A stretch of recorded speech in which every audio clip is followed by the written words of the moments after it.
જય શ્રી કૃષ્ણ. સર્વ વૈષ્ણવોને મારા ભગવત સ્મરણ.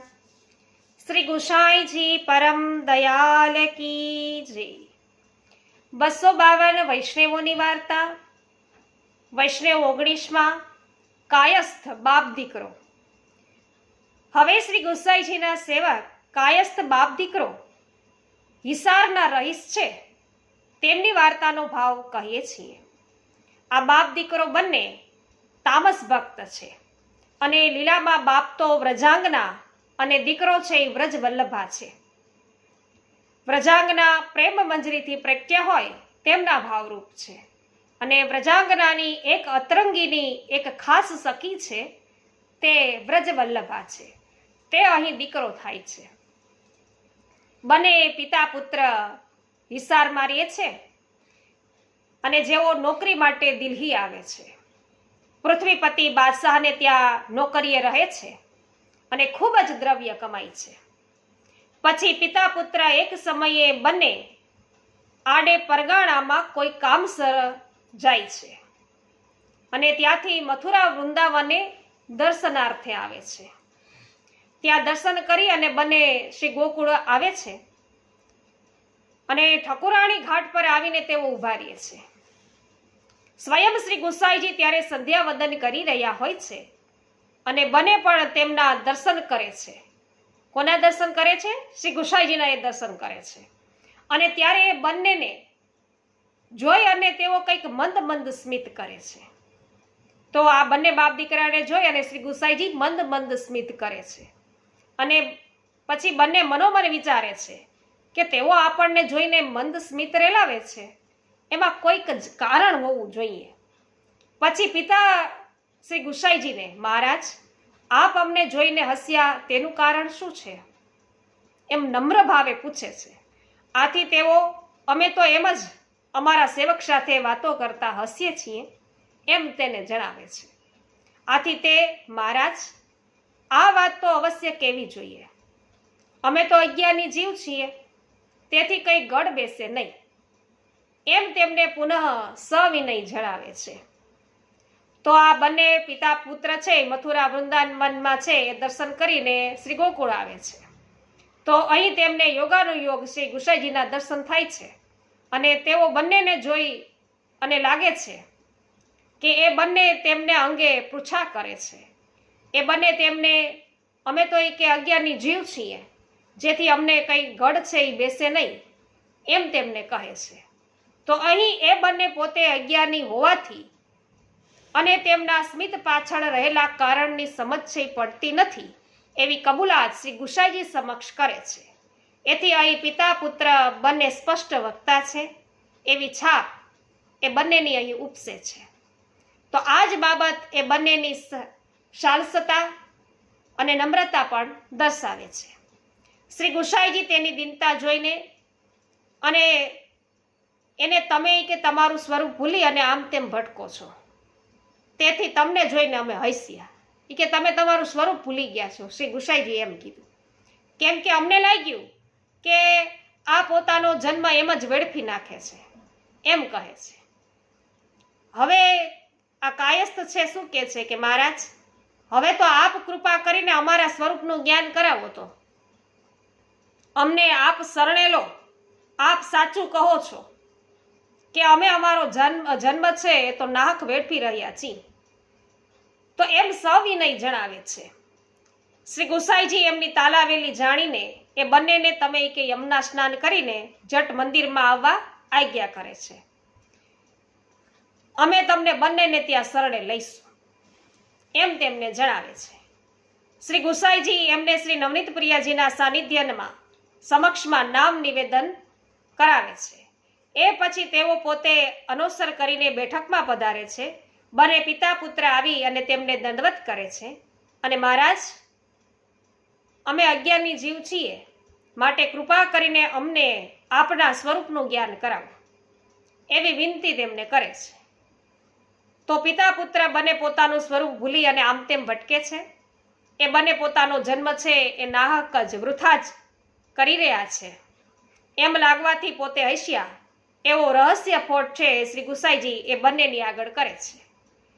એની પાછળનો શ્રી ગુસાઈજીનો આશય તો સાચી વાતનું ભાન કરાવીને એ બંનેને સદમાર્ગે વાળવાનો અને બંનેનો જન્મ છે એ કૃતાર્થ કરવાનો છે. વળી બંનેને પોતાના સ્વરૂપનું જાણ નથી, તેથી એ બંને શ્રી ગુસાઈજીને તેમના સ્વરૂપનું જ્ઞાન કરાવવા પુનઃ વિનંતી કરે છે. અહીં એ બંને પિતા પુત્રની શ્રી ગુસાઈજી પ્રત્યેની દ્રઢ શ્રદ્ધા અને પોતાના સ્વરૂપ અંગે જાણવાની તેમને તાલાવેલી છે એ સ્પષ્ટ જણાઈ આવે છે. શ્રી ગુસાઈજી તેમને તમે અહીં પહેલા પ્રસાદ લ્યો એવી આજ્ઞા કરીને પછી તમને બધું સમજાવીશું એમ કહે છે. તો બંને જણ છે પ્રસન્ન ચિત્તે ત્યાં બેસે છે. શ્રી ગુસાઈજી ભોજન કરવા પધારે છે ત્યાં ચાચાજી આવે છે. પછી શ્રી ગુસાઈજી ભોજન કરી આચમન કરી બીડી લઈ અને ગાદી તકીએ બિરાજે છે. ચાચાજી શ્રી ગુસાઈજીને દંડવત કરે છે. શ્રી ગુસાઈજી ચાચાજીને એ બંને પિતા પુત્રને કેટલાક દિવસ તેમની પાસે રાખે છે. તો તેમની પાસે રાખવાની માર્ગનો સિદ્ધાંત છે એ સમજાવવાની આજ્ઞા કરી છે, જેથી એમને એમના સ્વરૂપનું, શ્રી ઠાકોરજીના સ્વરૂપનું અને માર્ગની પ્રણાલિકા છે એ બધાનું એને જ્ઞાન થાય એ પણ તેઓ તેમને જણાવે છે. પછી બંને પિતા પુત્રને શ્રી ગુસાઈજી મહાપ્રસાદ લેવાની આજ્ઞા કરે છે અને એ બંને મહાપ્રસાદ લે છે. પછી આવી અને તેમને બંને છે દંડવત કરે છે. પછી તો પ્રભુ પોતે પોઢવા પધારે છે. તો વ્યક્તિને તેના સ્વરૂપનું જ્ઞાન થાય એ માટે અને તેને શ્રી ઠાકોરજીના સ્વરૂપનું તેમજ માર્ગની પ્રણાલી છે વગેરેનું જ્ઞાન થાય એ માટે માર્ગનો સિદ્ધાંત સમજવો જરૂરી છે. એ વાત અહીં દર્શાવવામાં આવી છે. પછી ચાચાજી પિતા પુત્રને લઈને પોતાના ઘરે આવે છે. ચાચાજી તેમને નિવેદનનું સ્મરણ કરાવે છે અને ત્યારે તેમને સઘળો માર્ગ આપમેળે સ્ફુરે છે. ત્યારે જ શ્રી ઠાકોરજી શ્રી ગુસાઈજીના અને પોતાના સ્વરૂપનું જ્ઞાન એ બંનેને થાય છે. તો ચાચાજીના એક ક્ષણના સંગથી આ બંને પર શ્રી ગુસાઈજી આવી કૃપા કરે છે અને પછી બંને પિતા પુત્ર નિવેદનના સ્મરણમાં મસ્ત રહે છે. બંનેની આપદશા જોઈ અને શ્રી ગુસાઈજી એ બંનેને હવે તમે ઘરે જાઓ, હવે તમને સંસાર વળગશે નહીં એવી આજ્ઞા કરે છે. ત્યારે બંને શ્રી ગુસાઈજીની આજ્ઞા માગીને સ્વદેશ આવે છે. નિવેદનના સ્મરણથી સંસાર વળગતો નથી એ વાત અહીં દર્શાવાઈ છે. એમનો વાર્તા પ્રસંગ પેલો લઈએ. એ બંને દેશાધિપતિના ચાકર હોય. એમને પરગણાના કામે દેશાધિપતિ મોકલે છે અને પરગણાના કામમાં કેટલાક દિવસો વીતે છે. કોઈ એમની ચાળી કરે છે ત્યારે દેશાધિપતિ પરગણામાં તાકીદે આજ્ઞા કરી અને પોતાની પાસે બોલાવે છે અને એમના માથે દેશાધિપતિ રાજા ટોડરમલે ₹20,000નો દંડ છે એ ફટકાર્યો છે અને બંનેને તેઓ બંદી બનાવે છે. થોડાક દિવસો પછી એ બંને મનોમન વિચારી અને પોતાના પુરોહિતને ગોરને પોતાના દેશમાં પોતાના ઘરે મોકલે છે. એ બંને પુરોહિતને ઘરેણા અને ઘર વેચી થોડું દ્રવ્ય કરજે લઈ અને હુંડી કરાવી આવવા જણાવે છે. અહીંથી છુટકારો થાય એ માટે એ બંને આમ કરે છે. ગોર બ્રાહ્મણ છે એ દેશમાં જઈ ઘરેણા વેચી થોડુંક છે એ કરી અને ₹14,000ની હુંડી કરાવીને એ બંને પાસે આગ્રા આવે છે અને હુંડી તેમને સોંપે છે. ઘરના બધા સમાચાર કહે છે. પછી બ્રાહ્મણ ગોરને એ બંને એના ઘરે મોકલે છે. પિતા પુત્રને આ દ્રવ્ય સવારે રાજાને આપીને મુક્ત થઈશું. શેષ 6,000ની રકમ અંગે વાયદો કરીશું. આથી પુત્ર પિતાને તેની એક વિનંતી છે સાંભળવા અને પછી મનમાં જેમ આવે તેમ કરવા કહે છે. તો આપણે કે આ દ્રવ્ય આપીશું કે એટલે આ રાજા દ્રવ્ય તો લઈ લેશે અને આપણને બીજા 6,000 ભરશો ત્યારે મુક્ત થશો. તો આપણો વાયદો તે માન્ય રાખશે નહીં. એથી આ દ્રવ્ય પણ આપણા હાથમાંથી તો જશે અને તે આપણને છોડશે પણ નહીં. આમ તો જ્યારે આપણો ભોગ પૂરો થશે ત્યારે આપણને એમ જ એ મુક્ત કરશે જ. એટલે કે આપણે જે ભોગવવાનું છે એ ભોગવાઈ જાય પછી આ ફેરો આપણને છોડશે. વળી ઘરનું જે દ્રવ્ય છે એ તો શ્રી ઠાકોરજીનું છે,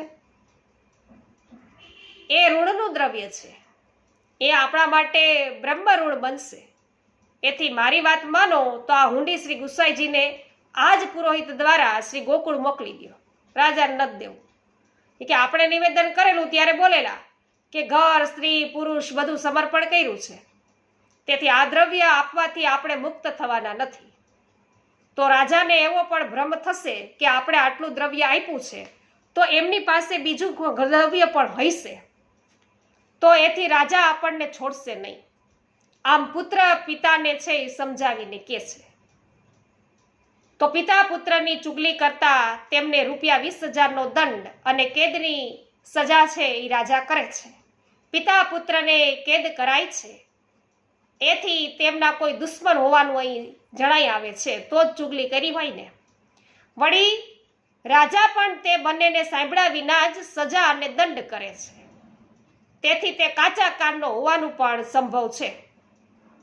તો પિતા પુરોહિતને તેના ઘરે મોકલીને ઘરેણા વગેરે વેચી થોડુંક કરજ કરીને હુંડી કરાવી લે છે, અને આમ ₹14,000ની હુંડી છે એ રાજાને આપી અને બાકીની રકમ છે એના માટે કે વાયદો કરી અને મુક્ત થવા અંગે પુત્રને જણાવે છે. પણ પુત્ર તેને સમજાવે છે કે આ હુંડી તો રાજા લેશે, પણ વાયદો માનશે નહીં, કે બાકીના 6 છે પછી દેશું એમ માનશે નહીં. તેથી એ રકમ છે એ ચાલી જશે. વળી એ દ્રવ્ય તો શ્રી ઠાકોરજીનું છે, તો એ તો ઋણનું દ્રવ્ય છે, જે આપણા માટે બ્રહ્મ ઋણ બનશે. તેથી એ હુંડી એ જ ગોર દ્વારા શ્રી ગોકુળ શ્રી ગુસાઈજીને મોકલવી જોઈએ, એમ પુત્ર કહે છે. તો એ બેટો બાપ કરતા સવાયો હોવાનું અને તે કુશાગ્ર બુદ્ધિનો હોવાનું છે આપણને જણાઈ આવે છે. તો પુત્રની વાત સાંભળીને પિતા તો ખૂબ રાજી થાય છે. દીકરા, તારી કે ધીરજને તો ધન્ય છે, આવા સમયે પણ તારી આવી બુદ્ધિ રહી. તેથી હવે આ દ્રવ્ય તો સવારે શ્રી ગોકુળ ગુસાઈજીને મોકલવું. આપણો ભોગ છે એ પૂરો થશે ત્યારે મુક્ત થઈશું જ, અન્યથા અહીં મરીશું, જેથી પરલોકમાં તો કોઈ બાધ આવશે નહીં. માટે તું ધન્ય છે. આ સમયે તે મારો ધર્મ છે એ કે રાખ્યો, તો હવે આમ જ કરું, એમ તેને કહે છે. એટલે સવાર થતાં જ તે પુરોહિતને બોલાવીને, અમારે તો શ્રી ગુસાઈજીને ખૂબ દ્રવ્ય આપવાનું છે, પણ ભલા હાલમાં અમારી પાસે કે બીજું દ્રવ્ય તો નથી, એથી તમે આ ધન શ્રી ગુસાઈજીને ગોકુળ પહોંચાડીને પ્રભુની આગળ અમારા દંડવત કરજો. અને અહીં તો આટલું ધન આપવા છતાં અમારો છુટકારો થાય એમ નથી. તમે આ હુંડી છે એ ચાંપાભાઈ ભંડારીને સોંપી આવો. પછી તે એક વિનંતી પત્ર પણ લખીને પ્રભુને મોકલે છે. એ પુરોહિત પોતે નામધારી છે, તેથી એમનું કહેવું માનીને શ્રી ગોકુળ જાય છે અને ત્યાં તે શ્રી ગુસાઈજીની પાસે આવે છે. તે ચાંપાભાઈ ભંડારીને એમના બધા સમાચાર કહી અને વિનંતી પત્ર અને હુંડી છે એ સોંપે છે. તેણે આપેલા સમાચાર ચાંપાભાઈ શ્રી ગુસાઈજીને કહે છે. ચાંપાભાઈ તેમને, મહારાજ, આપણા ભંડારાનું દ્રવ્ય તો એમની પાસે કશું બાકી નથી. એમણે તેમના ગોર સાથે આ હુંડી મોકલાવી છે અને એમને બંદી બનાવાય છે. ત્યારે શ્રી ગુસાઈજી તેમને હમણાં તો એ ધન ભંડારામાં રાખવા કહે છે. તો પુત્રની વાત સાંભળી પિતા ખૂબ રાજી થાય છે અને તે તેમનો ધર્મ રાખે છે, અને એટલે પિતા છે આ હુંડી શ્રી ગુસાઈજીને મોકલે છે અને પુત્રની ખૂબ જ પ્રશંસા કરે છે. પછી શ્રી ગુસાઈજી ચાચાજીને બોલાવીને પત્ર બિરબલને લખીને, આ બંને કાયસ્થ અમારા સેવક છે, એ બંને રાજા ટોડરમલને ત્યાં બંધી છે, તેમને તમે મુક્ત કરાવો. એમને ₹20,000નો દંડ કરાયો છે, એ દ્રવ્ય કરજ કાઢી અમે તેમને મોકલીશું, એમ જણાવે છે. અને પત્રની વિગત એ ચાચાજીને સમજાવે છે. ચાચાજી સાથે એક વ્રજવાસીને પણ મોકલીને તેઓ બંનેને વિદાય કરે છે. પ્રભુની વિદાય લઈ ચાચાજી આગ્રા આવે છે. પછી તેઓ વ્રજવાસી મારફત આ જે પિતા પુત્ર છે એ કેદખાનામાં ચિંતા નહીં કરવાનું, તેમને છોડાવવા માટે ચાચાજીને શ્રી ગુસાઈજીએ સ્વયં પત્ર લખી આપીને મોકલ્યા છે, એમ કહેવડાવે છે. તે વ્રજવાસી છે એ કેદખાનામાં જઈ આ સમાચાર તેને પિતા પુત્રને કહે છે. ત્યારે એ બંને તેને શ્રી ગુસાઈજીના હસ્તાક્ષરવાળો પત્ર ક્યાં છે એમ પૂછે છે. ત્યારે તે પત્ર તો મારી પાગમાં છે કે. એથી એ બંને એ પત્રના દર્શન કરવા તેમને કહે છે કે અમારે તો દર્શન કરવા છે, પત્ર દેખાડો. એથી તે પત્ર તેમના હાથમાં આપે છે અને એ બંને 1 રૂપિયો તેને આપીને તમે બજારમાંથી કે આવો અને પછી સોદો લઈ આવો કે. તેથી તે બજારે જાય છે અને પછી એ બંને આ પત્રમાં શ્રી ગુસાઈજી છે એ ગુસાઈજીએ બિરબલને આ બંને કાયસ્થ થઈ કે અમારા છે. તેથી બિરબલ કોણ છે કે તેને આ પત્ર આપવો એમ વિચારીને એ પત્ર માથે ચઢાવીને વાંચી અને પછી છુપાવી દે છે.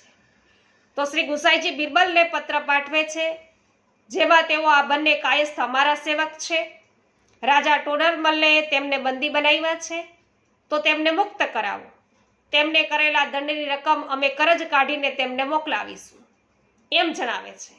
તો અહીં શ્રી ગુસાઈજીએ તે બંનેને સેવક તરીકે સ્વીકાર્યા હોવાથી અને તેમને બંનેની ફિકર છે, એ બંનેની ફિકર છે શ્રી ગુસાઈજીને, તો એ વાત અહીંયા સ્પષ્ટ છે, એ જણાઈ આવે છે. અને ખેદખાનામાં પણ એ બંને શ્રી ગુસાઈજીનો પત્ર છે એ પ્રથમ માથે ચડાવે છે. તો માથે અડાડે છે અને પછી જ વાંચે છે. તો અહીં શ્રી ગુસાઈજી પ્રત્યેનો તેનો આદરભાવ પણ વર્તાઈ આવે છે. કેમ કે શ્રી ગુસાઈજીએ બિરબલને પત્રમાં લખ્યું છે કે અમે કરજ કાઢીને તમને ₹20,000 ચૂકવીશું. તેથી એમાં પ્રભુને શ્રમ થશે, પ્રભુને શ્રમ થાય અને આપણો ધર્મ નહીં રહે, આમ વિચારી અને પિતા પુત્ર શ્રી ગુસાઈજીનો પત્ર છે એ છુપાવી દે છે. અને પછી શું થાય છે તો એ વાર્તા છે એ આપણે આવતીકાલે વિડીયોની અંદર જણાવીશું વૈષ્ણવો. આજે વિડીયોને અહીં અટકાવીએ છીએ. અત્યાર સુધીનો પ્રસંગ આપને સર્વને અવશ્ય પસંદ પડ્યો હશે તો અવશ્ય વૈષ્ણવો લાઈક કરજો, કમેન્ટ કરજો, શેર કરવાનું ભૂલશો નહીં. હજુ સુધી પુષ્ટિ સત્સંગ ચેનલને સબસ્ક્રાઇબ ના કરી હોય તો અવશ્ય કરી લેજો. સાથે સાથે સ્ક્રીન પર પણ આવા સત્સંગોનું લિસ્ટ આપેલ છે, તેના પર અવશ્ય ક્લિક કરજો. સર્વને મારા જય શ્રી કૃષ્ણ. શ્રી ગુસાઈજી પરમ દયાલ કી જય.